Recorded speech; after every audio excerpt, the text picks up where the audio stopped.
யூதர்களை ஓட ஓட விரட்டிய ஹிட்லர். அதாவது ஒரு காலத்தில் யூதர்களே இருக்கக்கூடாது அப்படின்னு நினச்சான் ஹிட்லர்.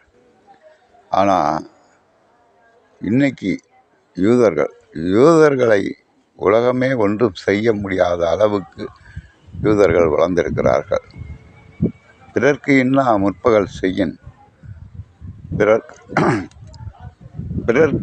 பிறர்க்கு இன்னா முற்பகல் செய்யின், தமக்கு இன்னா தாமே வரும்.